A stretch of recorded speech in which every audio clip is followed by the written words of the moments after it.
Jadi Pak Jokowi tertarik, dia bilang, kenapa nggak plug and play buka di Indonesia? Karena kita lihat di Indonesia itu banyak venture capital, mode-nya adalah just investing. They don't have the accelerator. Nah, mereka juga nggak punya yang namanya innovation platform division. Jadi nanti I will tell a little bit about what is innovation platform gitu kan.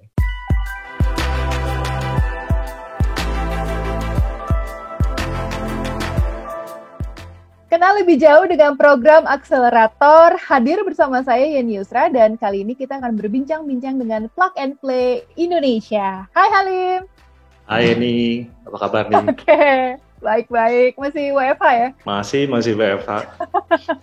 Oke Lim, sebelum kita discuss lebih lanjut apa itu program akselerator dan apa itu Plug and Play, mungkin Halim bisa introduce yourself, posisinya sebagai apa di Plug and Play dan apa itu Plug and Play Indonesia.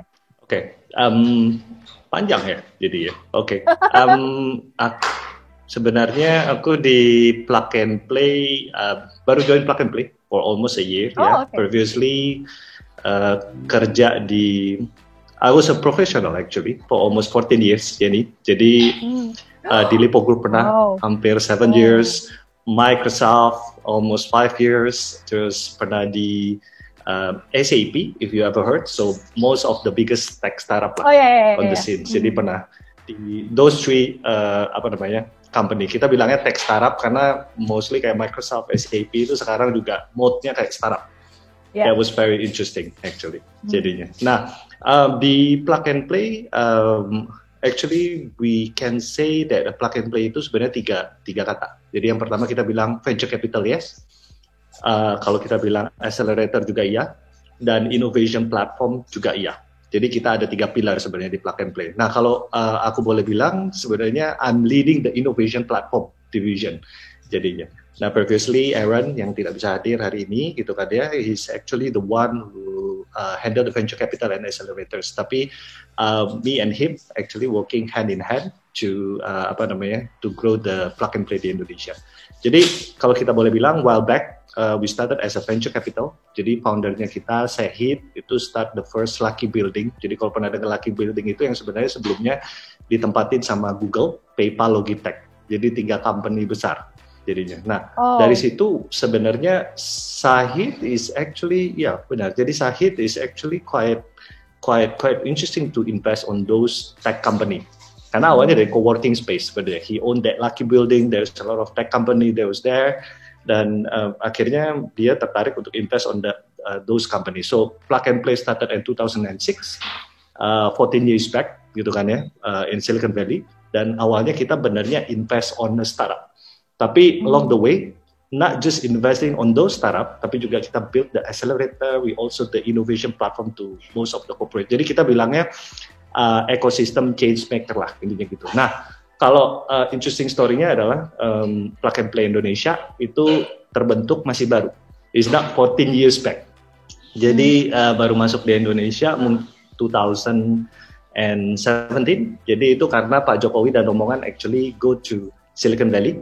Jadi waktu itu, jadi rombongannya pergi ke Silicon Valley, visit Twitter, Google, WhatsApp gitu kan ya. And Pak Jokowi juga interesting katanya, can I visit a venture capital? What was different gitu kan ya waktu di US, dan akhirnya mereka ended visit kantornya Plug and Play di US. Jadi tertariknya adalah karena ada 3 hal tersebut. Jadi Pak Jokowi tertarik, dia bilang kenapa nggak Plug and Play buka di Indonesia, karena kita lihat di Indonesia itu banyak venture capital mode-nya adalah just investing. They don't have the accelerator. Nah, mereka juga nggak punya yang namanya innovation platform division. Jadi nanti I will tell a little bit about what is innovation platform gitu kan. Jadi. Oke, jadi awalnya sebenarnya fokusnya ke venture capital, tapi sekarang jadi banyak ya turunannya ya. Dan sekarang kayaknya di Indonesia lebih terkenalnya sebagai program akselerator ya, Halim ya. Betul. Sebagai program akselerator. Actually. Sebenarnya apa sih program akselerator itu? Mungkin untuk teman-teman mainstream yang belum terlalu aware gitu, mungkin agak penasaran ya. Tapi mungkin buat startup udah terbiasa ya. Mungkin Halim bisa introduction juga program akselerator itu apa sebenarnya? Jadi sebenarnya gini, kalau kita bilang startup ya, ada 2 hal ya. Yang pertama orang bilang, oke, saya perlu diinvest. gitu kan ya. Jadi orang mungkin paling sering dengar di a lot of startup, kalau di news ya, di market di Indonesia, a lot of startup is actually been invested. Tapi apakah startup-startup tersebut sebelumnya melalui program akselerasi ataupun tidak? Nah, itu yang questionable kan, karena yang banyak diupdate, banyak yang ditaruh di media sebenarnya banyak kan tentang startup yang actually diinvest gitu. Tapi sebenarnya sebelum mereka diinvest, apakah mereka melalui program akselerasi atau apakah step-step yang sebenarnya sebelum mereka diinvest tuh. Jadi kalau aku boleh bilang sebenarnya program akselerasi itu sebenarnya adalah program yang membantu startup untuk berkembang menjadi lebih jauh, itu nomor satu. Tapi tidak hanya berkembang lebih jauh sebenarnya, juga mengefisiensikan proses-proses yang ada di startup tersebut. Jadi aku mau kasih contoh ya. Jadi ada 4 contoh sebenarnya. Yang pertama, program akselerasi itu biasanya memprovide ekosistem support buat startup, baik itu legal, regulatory experts, financial, atau sometimes ada industri-industri tertentu yang diberikan kepada industri knowledge yang diberikan kepada startup tersebut. Makanya kita bilang ya, program akselerasi is actually untuk membantu ekosistem support dari startup tersebut. Nah, yang kedua, kalau kita bilang program akselerasi itu juga memberikan developing skill untuk founding teamnya. Tidak hanya founding team, tapi juga member team dari startup tersebut. Jadi kalau kita boleh, most of founders yang kita foresee banyak sekali yang kalau kita bilang lack of skill set. Jadi lack of skill setnya itu nggak cuma 1-2 particular skill set, tapi kadang-kadang banyak sekali skill set yang mereka tidak miliki gitu. Jadi mereka harus mengikuti program akselerasi tersebut. Nah, kalau kita boleh bilang sekarang these days banyak sekali founder-founders yang experience terus bikin startup. Perlu nggak program akselerasi? Kalau kita boleh bilang ya memang perlu. Kenapa? Karena biasanya mereka experience founders yang datangnya dari profesional ini, biasanya mereka menggunakan tool atau strategi yang datangnya dari corporation. Sedangkan startup itu beda. Startup itu sebenarnya perusahaan rintisan, jadi mereka harus ada skill set tertentu yang mereka harus siapkan gitu kan ya. Jadi nah, selain 2 program ini, dua hal ini, sebenarnya ada hal ketiga, keempat, dan kelima yang sebenarnya diperlukan oleh startup. Yang pertama adalah dari program akselerasi, biasanya startup harus punya first iteration. First iteration itu adalah selama program akselerasi, biasanya startup diberikan informasi-informasi yang mereka harusnya develop dalam membangun startup tersebut. Salah satu contoh, mereka dilatih untuk melakukan pitch, gitu kan ya. Kenapa? Karena kalau kita misalnya pitch di corporate, rata-rata kalau pitch ke investor itu take 1 hour, 2 hours. Sedangkan kalau di startup itu terlalu banyak startup, jadi mereka harus pitch within 5 to 10 minutes. Nah, itu bedanya experience founder dengan tidak experience founders. Kadang-kadang experience founders bilang, oh ya saya harus pitch ya 10 menit. Oh, saya harus pitch ya 7 minutes gitu kan. Gimana saya pitch the entire things dalam waktu 7 menit, 10 menit gitu kan ya. Itu nomor 1. Terus nomor 2, mereka juga berulang kali dilatih gimana caranya creating a product yang kita bilangnya MVP. Nah, mungkin ini semua pada tahu ya sekarang MVP apa gitu kan ya. Tapi banyak experience founders yang kita lihat ikut programnya kita bikin MVP. MVP-nya itu bukan MVP lagi. Kenapa? Karena mereka udah terbiasa di corporate, ya kan. Yang mereka bikin adalah totally produk yang lengkap, complete set.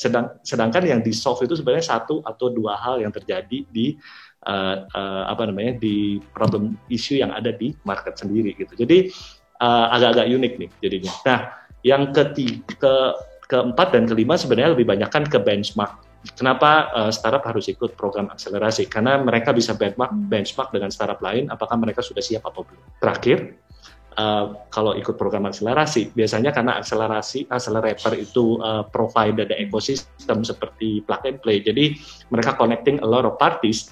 Yang mereka bisa dapatkan adalah future investors. Jadi mereka udah bisa kenal future investornya, ataupun mereka bisa kenal corporate yang mereka temuin before mereka sebenarnya raising fund. Jadi ada banyak hal yang sebenarnya bisa didapatkan dengan mengikuti dengan program akselerasi. Jadi gimana caranya startup bisa jadi besar? Salah satunya adalah ikut program akselerasi sebenarnya ya, jadinya.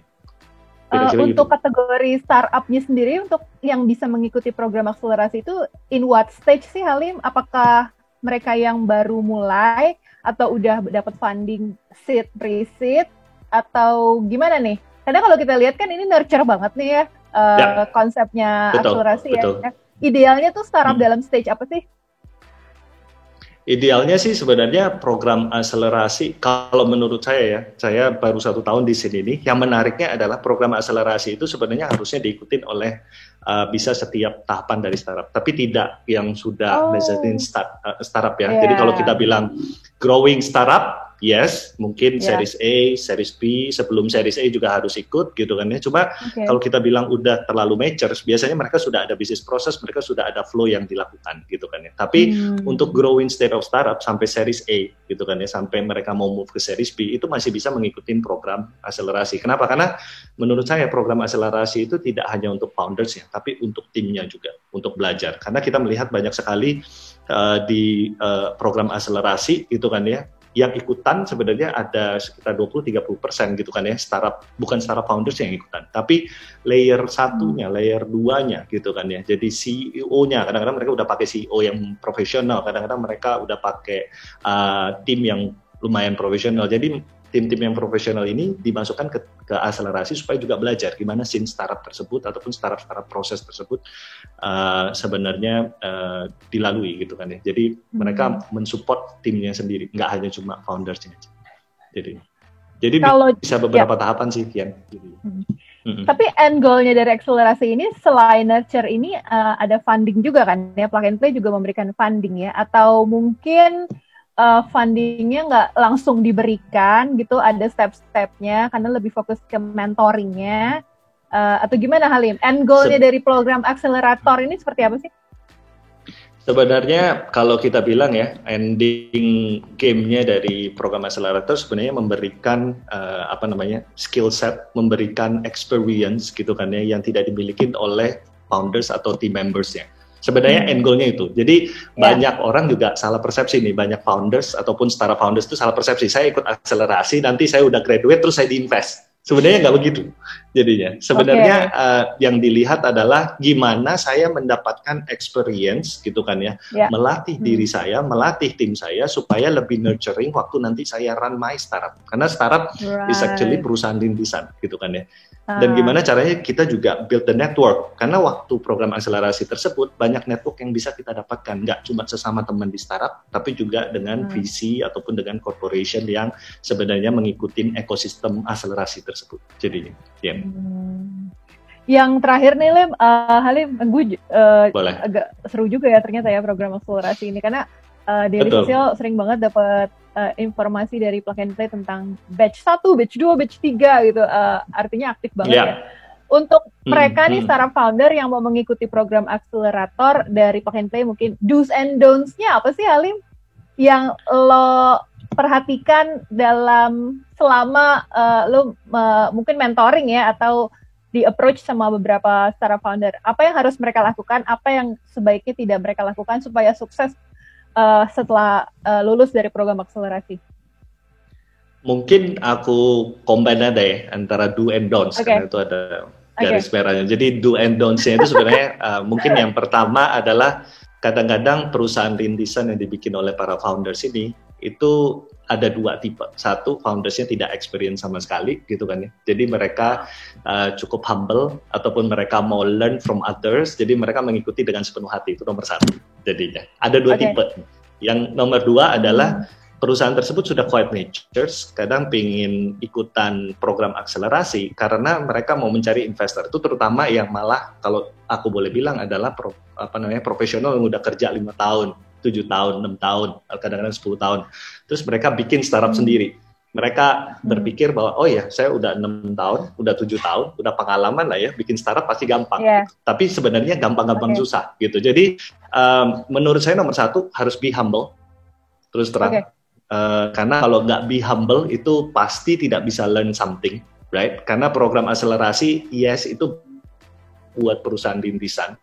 Tapi kadang-kadang ada value ataupun ada network yang kita bisa dapatkan dari orang lain sewaktu mengikuti program akselerasi tersebut, which is menurut saya very precious, gitu kan ya, value tersebut. Itu nomor satu.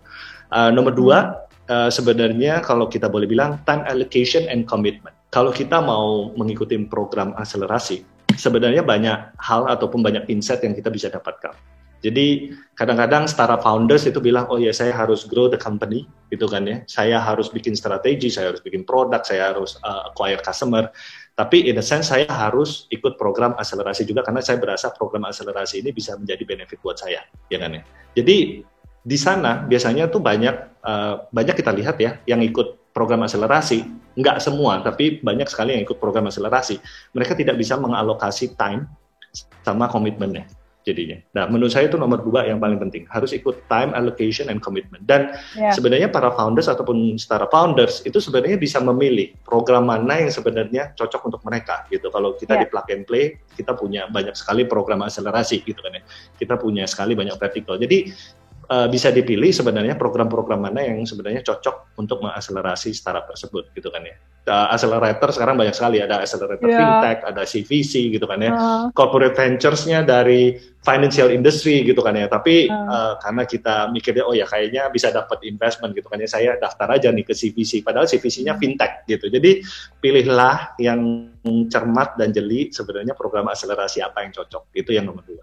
Terus yang terakhir sebenarnya startup-startup tersebut juga bisa jadi yang growing stage, jadi series A, series B atau early series B lah ya kita bilangnya, itu sebenarnya bisa mengikuti program akselerasi juga. Kenapa? Karena it build your network, number 1. Number 2 juga tim-tim yang sebenarnya lagi di grow itu sebenarnya bisa belajar dari program tersebut gitu kan ya. Ada beberapa sebenarnya program akselerasi mostly free gitu kan ya on the local side. Tinggal pilih program mana yang sebenarnya suitable untuk timnya sendiri gitu loh jadinya, ataupun startupnya sendiri gitu ya. Oke, seru banget tuh ternyata ya, banyak banget manfaat program akselerator itu. Tapi untuk Plug and Play Indonesia sekarang sudah batch berapa sih, Lin? Sekarang kita batch 8 lagi buka nih. Lagi buka. Namanya pendaftaran atau registration, jadi teman-teman yang mau register aja. Oke, langsung ke websitenya dan social medianya di mana-mana beredar lah ya, Plug and Play ya. Iya, betul. Oke. Thank you Halim atas waktunya. Sukses ya buat batch yang ke berapa? 8 atau 9 nih? Ke-8 nih. Jadinya batch ke-8 ya. Batch ke-8. Semoga insight-nya bisa menjadi menarik untuk startup founder yang menyaksikan bincang-bincang kita hari ini. Oke, thank you Yan udah invite. Thank you Halim. Bye. Bye.